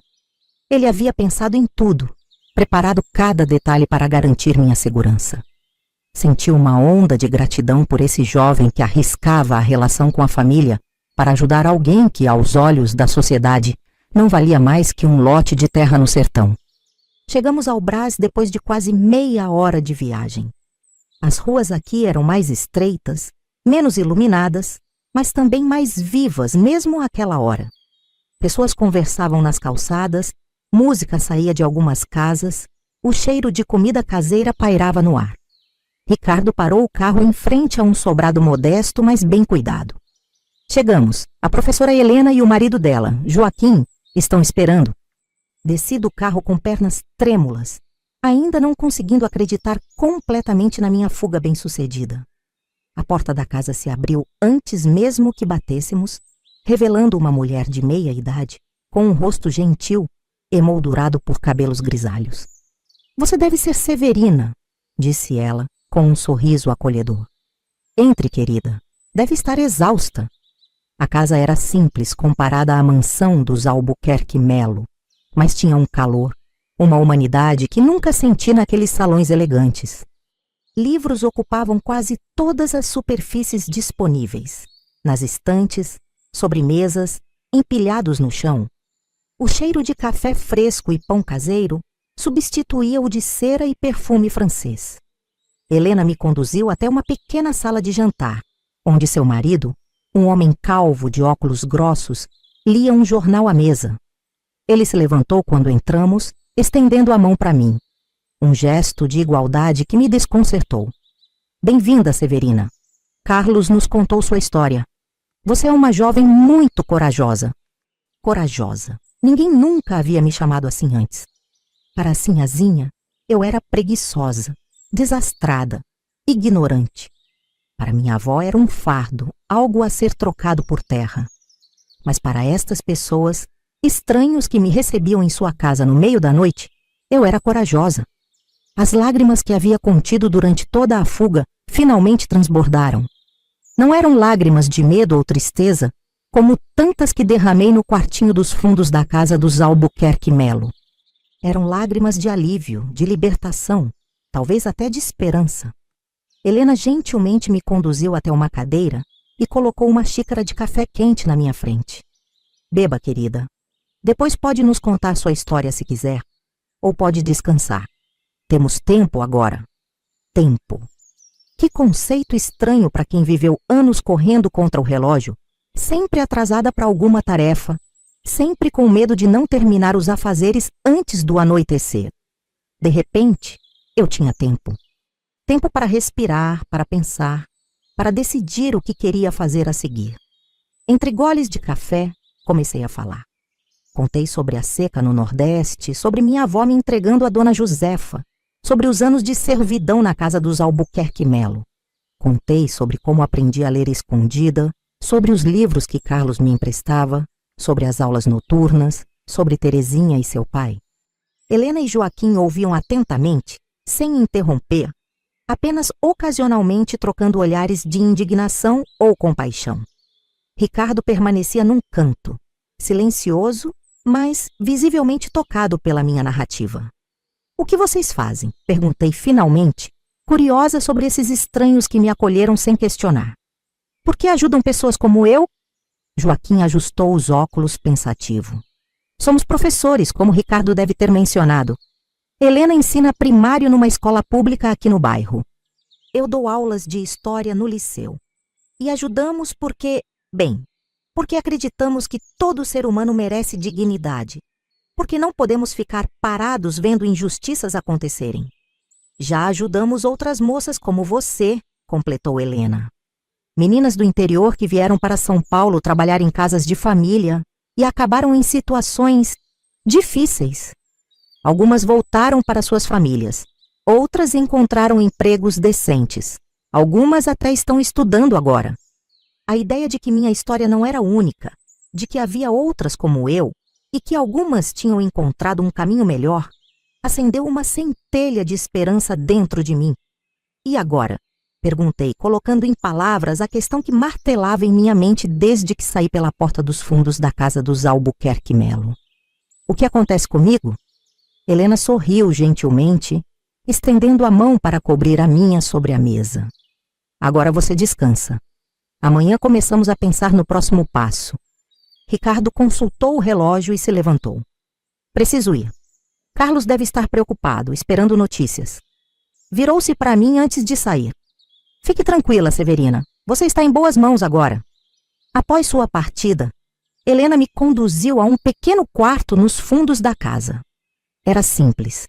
Uma cama estreita, um armário, uma mesinha. Mas para mim, representava um luxo inimaginável. Um espaço só meu, onde eu não era uma serviçal, mas uma hóspede, uma pessoa. Durma bem, disse Helena, deixando-me sozinha com meus pensamentos.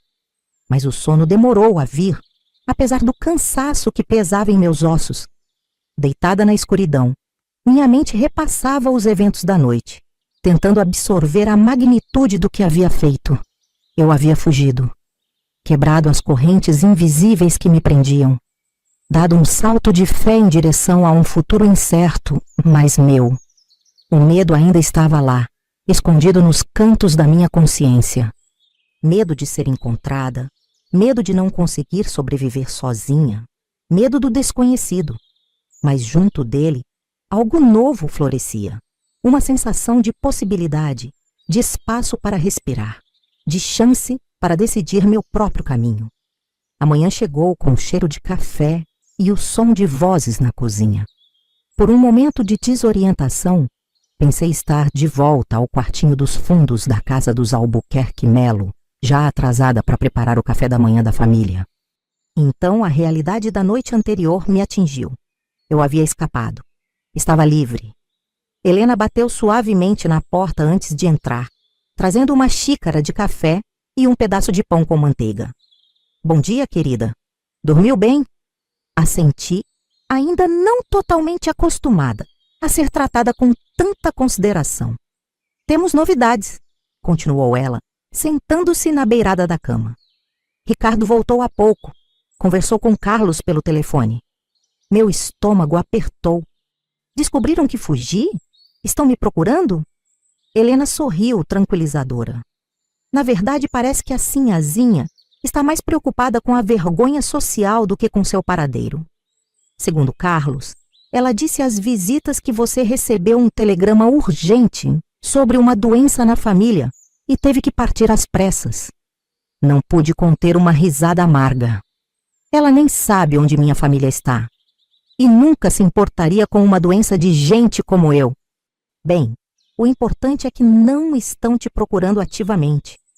Carlos acha que ela vai simplesmente contratar outra empregada e fingir que você nunca existiu. É mais fácil para ela assim do que admitir que uma nordestina ignorante conseguiu fugir. A ideia me deu um estranho conforto. O orgulho da Sinhazinha era minha proteção. Ela jamais admitiria publicamente que havia perdido uma empregada. E agora?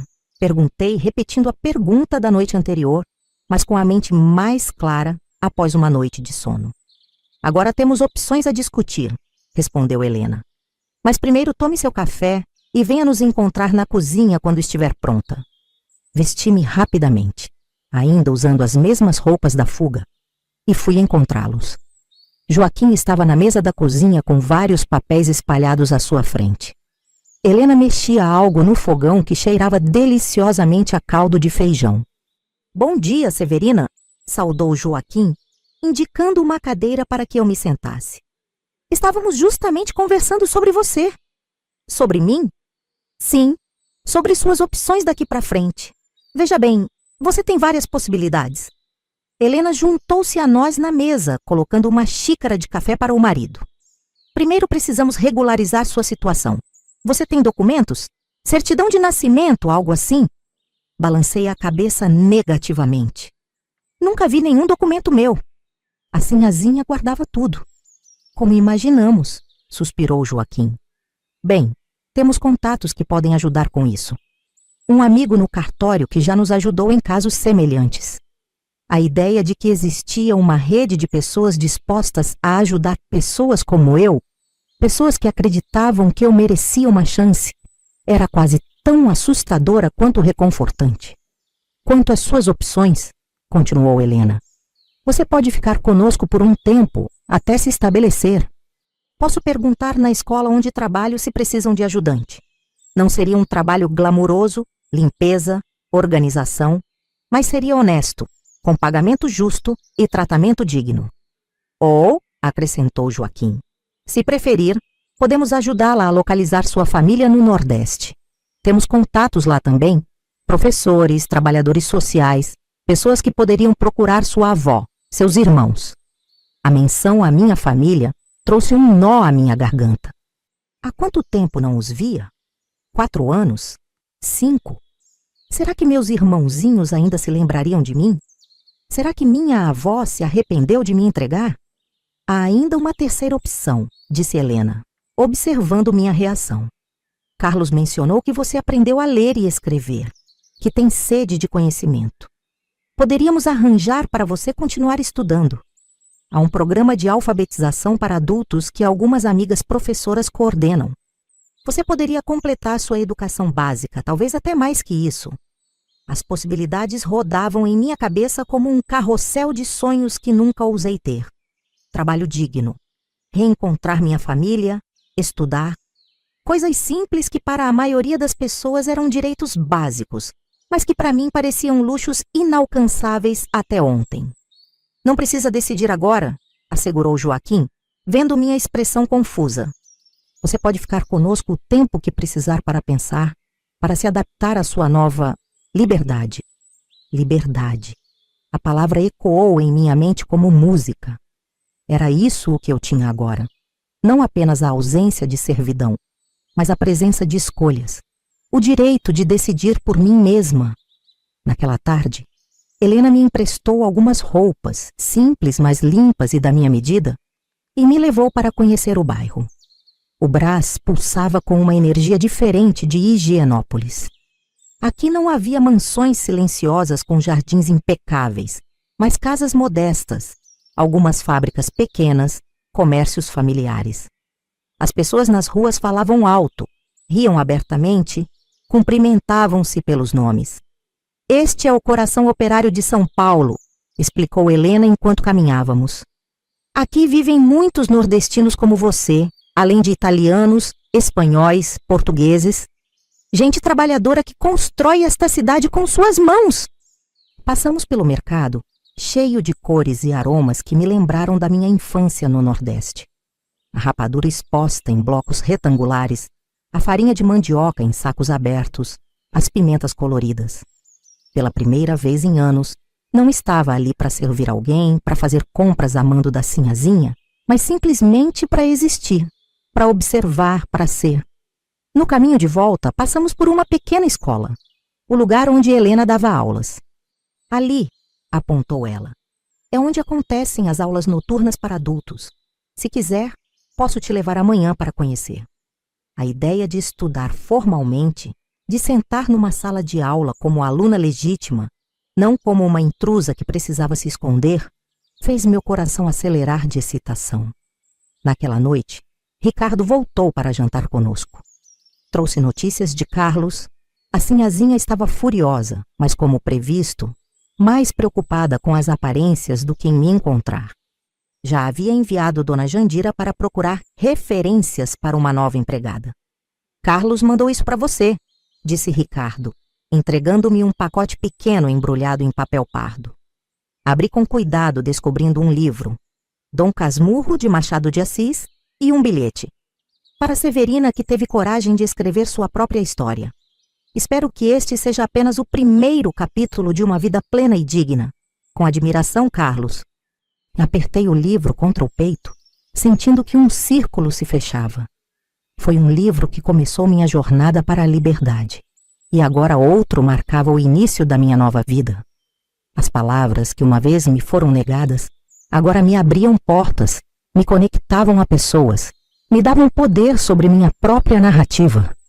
Naquela noite, deitada na cama do quarto dos fundos, agora não mais um quarto de empregada, mas um espaço de dignidade, tomei minha decisão. Ia ficar em São Paulo, ia trabalhar e estudar, tornar-me dona do meu destino.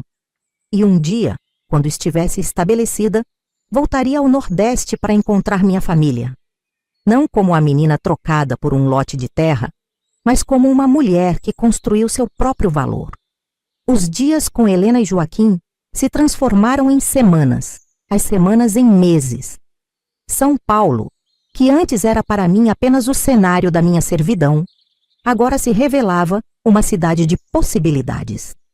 Com a ajuda deles, consegui minha primeira documentação oficial, uma certidão de nascimento providenciada pelo amigo do cartório, que regularizou minha existência perante a lei. Helena me ajudou a conseguir um trabalho como assistente na escola onde dava aulas, não como faxineira como inicialmente proposto, mas como auxiliar na biblioteca. Você tem uma relação especial com os livros, explicou ela. Seria um desperdício não aproveitá-la. Meus dias agora tinham uma rotina completamente diferente. Acordava por vontade própria, não ao som de ordens. Tomava café na mesma mesa que meus anfitriões, participando da conversa como igual. Durante o dia, organizava livros, ajudava as crianças a encontrar o que procuravam, às vezes até lia histórias para os menores. À noite, frequentava a escola para adultos, avançando rapidamente nos estudos graças à base que havia construído sozinha. O mais surpreendente de tudo era a sensação de pertencimento que começava a crescer dentro de mim. No Brás, entre operários e imigrantes, não era mais a nordestina, era apenas Severina, a moça que trabalhava na biblioteca da escola, que morava com os professores, que estudava à noite. Depois de 3 meses morando com Helena e Joaquim, senti que era hora de dar o próximo passo. Com o dinheiro que havia economizado do meu modesto salário, aluguei um quartinho numa pensão para moças trabalhadoras, administrada por uma viúva portuguesa chamada Dona Conceição. Era um espaço pequeno, mas só meu, o primeiro lugar que podia verdadeiramente chamar de lar desde que saí do Nordeste. A pensão abrigava outras 6 moças, 2 operárias de fábrica, uma balconista, uma costureira e 2 domésticas que, diferente de mim, recebiam salário e tinham folgas regulares. Nas noites de domingo, quando todas estavam de folga, sentávamos na pequena sala comum para compartilhar histórias, sonhos, medos. Foi numa dessas noites que contei minha história completa pela primeira vez, como minha avó me trocou por um pedaço de terra, como a sinhazinha me humilhava diariamente, como aprendi a ler escondida, como fugi com a ajuda de Carlos. Meu Deus, Severina, você devia escrever um livro, exclamou Antônia, a balconista, quando terminei meu relato. Quem ia querer ler a história de uma empregada fugida? Respondi com um sorriso tímido. Eu leria, disse firmemente Maria, a costureira portuguesa. E conheço muitas outras que leriam também. Histórias como a sua precisam ser contadas para que outras meninas saibam que não estão sozinhas. Suas palavras plantaram uma semente em minha mente. Eu, que havia descoberto o poder das palavras para mudar minha própria vida, poderia usá-las para tocar a vida de outros? Era um pensamento ousado demais para a menina que fui, mas não para a mulher que estava me tornando. 1 ano após minha fuga, consegui juntar coragem e dinheiro suficientes para dar o próximo passo na minha jornada. Depois de muitas cartas enviadas e contatos através dos amigos de Helena e Joaquim, localizei minha família no Nordeste. Não estavam mais no mesmo povoado. A seca os havia forçado a se mudar para uma cidade maior, onde meus irmãos trabalhavam na construção civil, e minha avó, já idosa, vendia rendas na feira. A viagem de volta ao Nordeste foi uma montanha-russa emocional. O trem cortando o país me levava não apenas através do espaço, mas também do tempo, de volta às memórias da menina que fui, as raízes que tentei esquecer nos anos de servidão. Quando finalmente cheguei à pequena cidade do interior da Paraíba, onde minha família agora vivia, meu coração batia tão forte que parecia querer escapar do peito. Encontrei minha avó sentada numa cadeira na varanda de uma casa simples, as mãos enrugadas tecendo renda, exatamente como fazia quando eu era criança. Por um momento fiquei paralisada, observando-a de longe. O que diria ela? Como explicaria os anos de ausência? Como falaria sobre a troca que definiu minha vida? Antes que pudesse decidir, ela levantou os olhos e me viu. Houve um momento de confusão, depois reconhecimento e então lágrimas. Tantas lágrimas que pareciam lavar anos de ressentimento e dor. Severina? Minha menina, é você mesmo? Perguntou ela, a voz trêmula. Aproximei-me devagar, sentindo o peso da história entre nós. Sou eu, vó. Ela estendeu as mãos enrugadas, tocando meu rosto como para certificar-se de que eu não era uma aparição. Pensamos que tinha morrido, nunca mais tivemos notícias. Aquela mulher disse que ia escrever. A revelação não me surpreendeu. Claro que a sinhazinha nunca cumpriria a promessa de manter contato com minha família. Para ela, cortar esses laços era apenas mais uma forma de me controlar.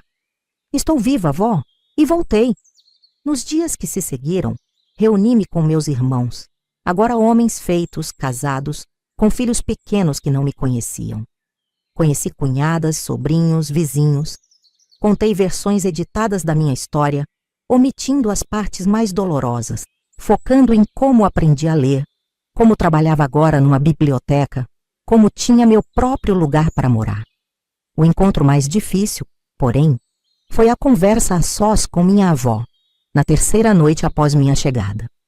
Sentadas na varanda sob o céu estrelado do sertão, tão diferente do céu esfumaçado de São Paulo, finalmente falamos sobre o que havia ficado não dito. Por que, vó? Perguntei simplesmente. Por que me entregou para aquela mulher? Ela ficou em silêncio por tanto tempo que pensei que não responderia.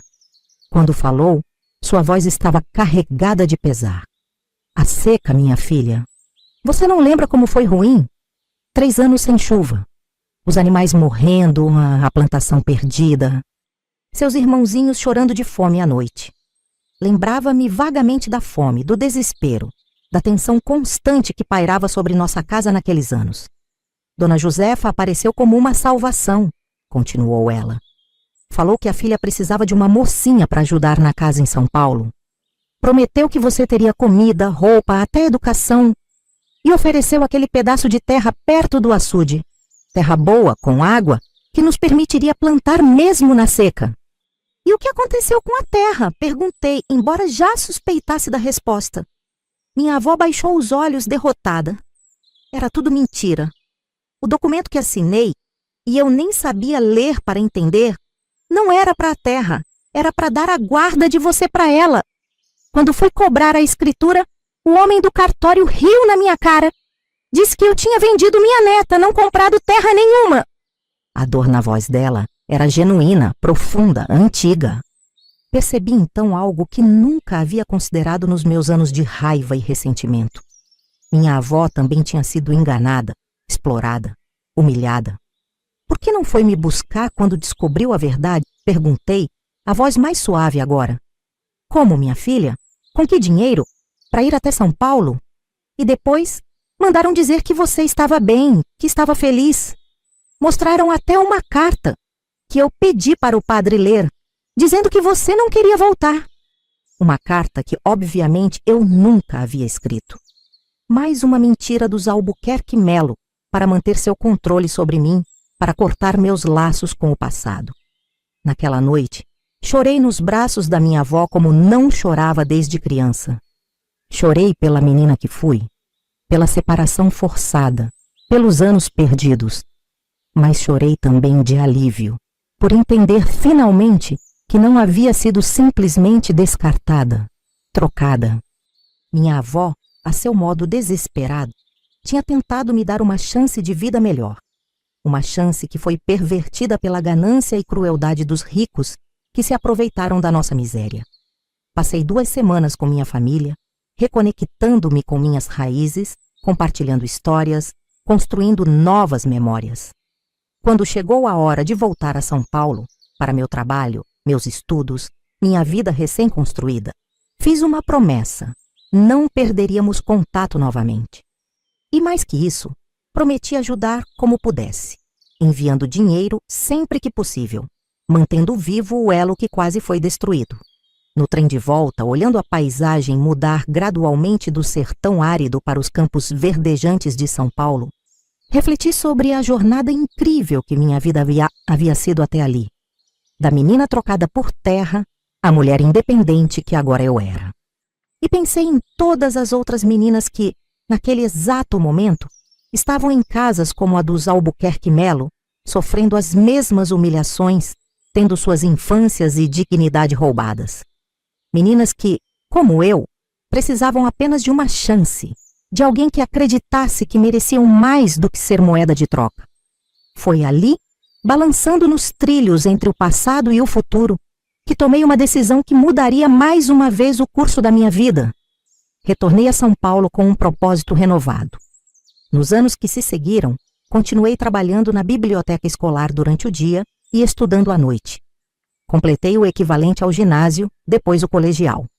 Com a ajuda de Helena, que se tornara não apenas mentora, mas amiga verdadeira, consegui uma vaga num curso de formação de professores. Aos 25 anos, realizei o sonho que nem sabia que tinha. Tornei-me professora primária numa escola pública do Brás. As mesmas crianças para quem antes eu lia histórias agora me chamavam de Professora Severina, palavras que soavam como música aos meus ouvidos. Mas havia algo mais que precisava fazer. Uma missão que havia começado naquele dia no trem. Nas noites após as aulas, comecei a escrever. Não um livro, como Antônia havia sugerido anos antes, mas cartas. Cartas para jornais operários, para publicações femininas, para quem quisesse publicá-las. Cartas contando sobre a realidade das meninas como eu, trocadas, vendidas, exploradas. Cartas pedindo por mudanças nas leis, por fiscalização, por educação. Usavam um pseudônimo, Maria Liberta, para proteger minha identidade e meu emprego, mas a voz era inequivocamente minha. A voz da menina que foi trocada por um pedaço de terra e decidiu reescrever sua história. Aos poucos, outras vozes se juntaram à minha. Mulheres que haviam passado por experiências semelhantes começaram a me procurar. Primeiro uma ou duas, depois dezenas. Reuníamo-nos aos domingos na sala da minha pequena casa. Sim, agora eu tinha minha própria casa, comprada com anos de trabalho e economia, para compartilhar histórias, oferecer apoio, planejar ações. Formamos o que chamávamos informalmente de Círculo das Marias, um grupo de apoio mútuo e ativismo discreto que ajudava empregadas domésticas a conhecerem seus direitos, a escaparem de situações abusivas, a construírem vidas independentes. Não éramos revolucionárias no sentido tradicional. Não marchávamos nas ruas, nem enfrentávamos a polícia. Nossa revolução era silenciosa, cotidiana, feita de pequenos atos de resistência e solidariedade. Uma empregada de cada vez, uma carta de cada vez, uma vida transformada de cada vez. Carlos continuou sendo um aliado ao longo dos anos. Formou-se em direito e, frequentemente, oferecia assistência legal gratuita às mulheres do nosso círculo. Nunca mais voltou a viver com os tios. Rompeu com a família depois de uma discussão acalorada sobre o lugar dos empregados, como ele me contou anos depois. Helena e Joaquim tornaram-se como pais para mim, presenças constantes nas celebrações e nos momentos difíceis. Foi Helena quem segurou minha mão quando, aos 30 anos, recebi a notícia da morte da minha avó. Foi Joaquim quem me emprestou dinheiro para ajudar meu irmão mais novo a abrir uma pequena venda no Nordeste. Terezinha, minha primeira amiga verdadeira em São Paulo, também seguiu seu caminho. Casou-se com um professor de matemática e mudou-se para Minas Gerais, mas mantivemos contato através de cartas cheias de histórias e confidências. A vida não foi sempre fácil. Houve momentos de dúvida, de medo, de cansaço. Momentos em que o peso das memórias parecia esmagar meu peito. Momentos em que me perguntava se realmente estava fazendo diferença neste mundo tão cheio de injustiças. Mas para cada momento de dúvida, havia uma nova carta publicada, uma nova menina resgatada, uma nova história de superação para contar. E havia meus alunos, crianças de famílias simples, muitas filhas de nordestinos como eu, para quem eu tentava ser não apenas professora, mas exemplo vivo de que o conhecimento é a chave para a liberdade. Nunca mais tive notícias da Sinhazinha ou dos Albuquerque Melo. Às vezes passava de ônibus pelo bairro de Higienópolis e olhava na direção da mansão onde vivi meus anos de servidão.